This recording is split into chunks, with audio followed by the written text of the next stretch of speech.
Con el debut de la Directiva Técnica 018, arrancó la visita de la Fórmula 1 a Barcelona. Problemas de fiabilidad con el motor del Alpine lastraron el arranque de día de Franco Colapinto, mientras no vimos muchos incidentes y las miradas se centraron en el equipo McLaren, que por ahora mantiene la forma con Oscar Piastri como el más rápido de la jornada. Hoy en Motorsport Daily repasamos los acontecimientos destacados de las prácticas del Gran Premio de España.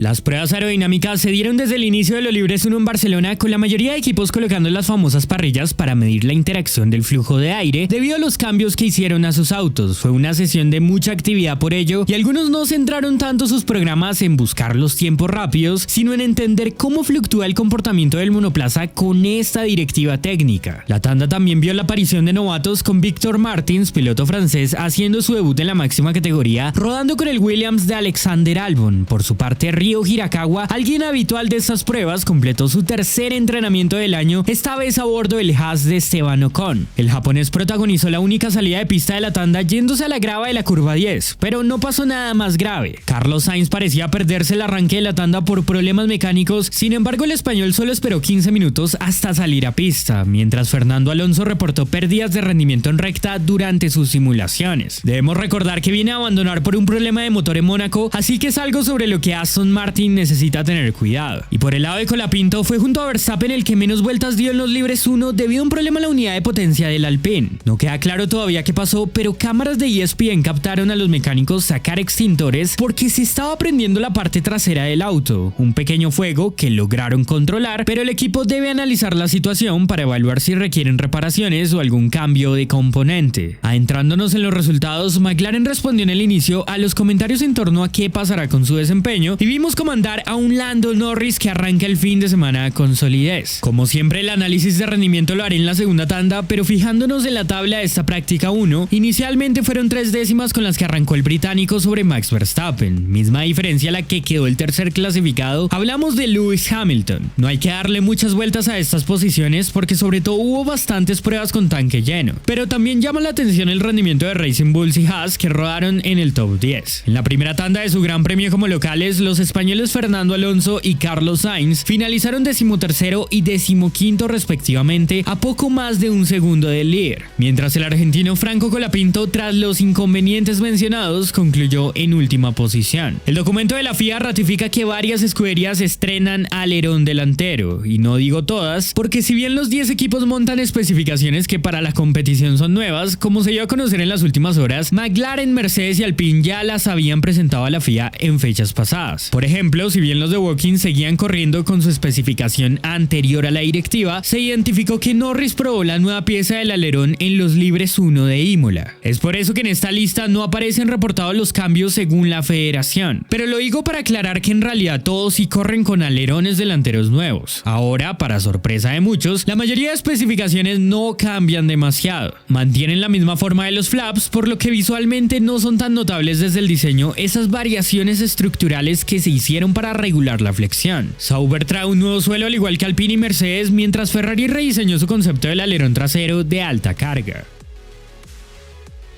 Volviendo al caso de Colapinto, el equipo Alpine informó entre prácticas que lo ocurrido fue producto de un problema hidráulico. Pudieron solucionarlo para que el argentino volviera a pista en los Libres 2, pero hay algo que les genera preocupación, y es que aunque por lo general en práctica se suelen usar componentes viejos, antes del inicio de la primera sesión, Alpine cambió el motor y el escape de su coche. No reciben sanción por ello, pero el auto 43 ya está al límite de componentes disponibles antes de penalizar, porque también se cuentan los elementos que usó Doohan. Entonces es algo que necesitan examinar en Alpine, porque sí o sí parece que en una de las fechas entrantes tendrán que recurrir a una sanción. El único incidente de esta tanda lo volvió a protagonizar un Haas, pero esta vez fue el de Oliver Behrman. El británico pisó fuera de pista y ante la falta de agarre perdió la parte trasera, hizo un giro de 360 grados, así que el susto quedó ahí, aunque les tocó reparar el fondo. Por lo demás, hubo momentos donde el tráfico generó problemas entre los pilotos, pero nada relevante.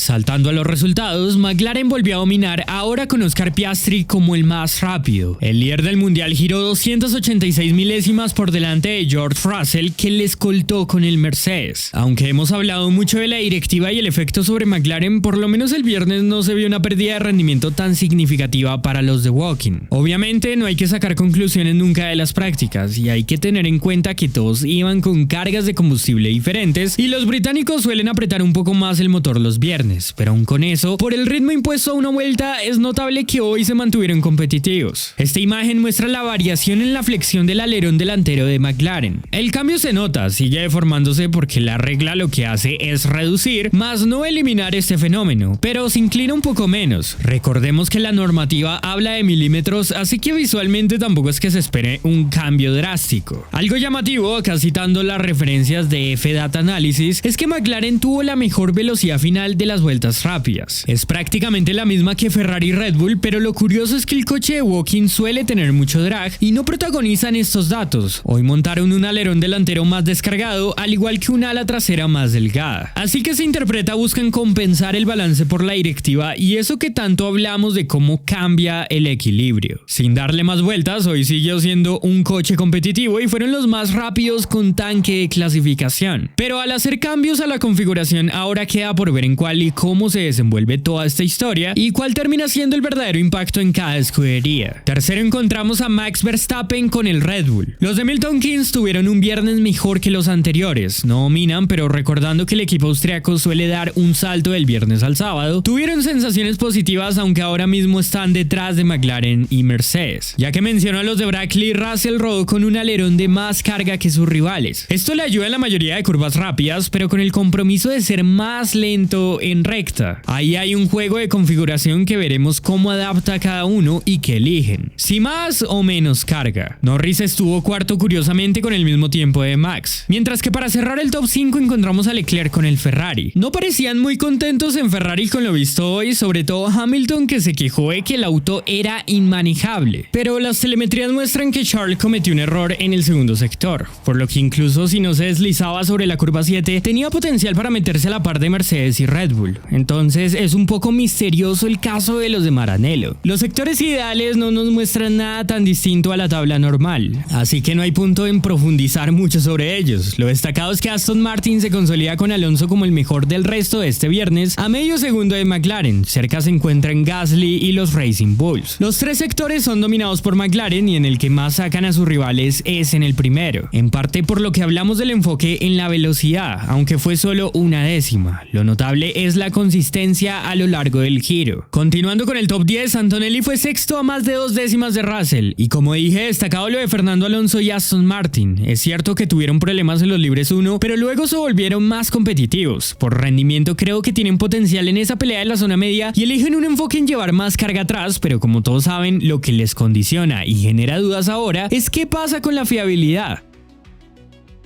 Stroll quedó a medio segundo de Alonso, aunque hay que mencionar que también tuvo problemas mecánicos por los que incluso le tocó bajarse del auto en una parte de la tanda, siendo el piloto que menos rodó. En Alpine hay dos caras de la moneda. Gasly rindió bien y no tuvo inconvenientes, mientras Colapinto sufrió al inicio del día con el motor y luego se vio más complicado en cuanto a manejo. No lleva el nuevo suelo de Alpine, pero fuera de eso la diferencia fue grande con Pierre, y no es producto de la falta de actualizaciones. Unas 9 décimas le separaron con respecto al francés, quedando en última posición. Así que como el mismo Franco reconoce, tiene mucho que mejorar para mañana porque se le vio lento hoy. Racing Bulls es muy consistente y Hadjar y Lawson no se sacaron diferencia, están a menos de una décima y puede ser otro gran premio para puntuar. Hülkenberg en práctica suele destacar y estuvo 12 a 8 décimas del líder, algo bueno con el Sauber. Queda por ver si pueden mantener ese ritmo. Bortoleto quedó un poco más lejos, puesto 17. Tsunoda sigue complicado y lento comparado con Max, 6 décimas de diferencia, pero más que eso, también se quejó mucho de la falta de agarre. Los Williams no tuvieron su mejor viernes del año para lo que aspiran. Mañana veremos si fue por coincidencia o porque les afectó la directiva, ya que quedaron 14 y 15. Los Haas quedaron en el fondo, no se les da el segundo sector, tienen velocidad punta, pero les cuestan algunas zonas de carga. Hablando de los ritmos de carrera, a diferencia de las últimas fechas, acá se hicieron muchas vueltas. Por poner un ejemplo, viendo esta tabla y recopilación hecha por Daniel del Valente, Verstappen hizo 18 vueltas con tanque cargado, algo atípico en una práctica y gracias a que no hubo interrupciones. En cuanto a promedios, el mejor con blandos fue Hamilton, aunque lo hizo más tarde que los demás, lo que implicaría que iba con menos combustible, caso similar al de Norris, que también marcó su referencia con los medios un poco tarde, por eso es complicado hacer alguna comparación. Norris le mete 1.2 a Max con ese compuesto, pero el neerlandés también le mete 8 décimas a Piastri con el mismo. Entonces es medio sin sentido sacar una conclusión. Probaron muchas cosas diferentes y programas en momentos distintos. Aunque Red Bull en la primera parte del stint se veía un poco mejor que los McLaren con la degradación, y ojo con eso, los neumáticos sufren. Capaz me equivoco y pasa lo contrario, pero 2 paradas puede ser una opción en la carrera. Les dejamos los horarios del Gran Premio de España. ¿Cuáles son sus predicciones para la clasificación? Si les gustó el video, no olviden dejar su like, suscribirse si no lo están y activar las notificaciones para que no se pierdan nada de nuestro contenido. Un saludo a todos y muchas gracias.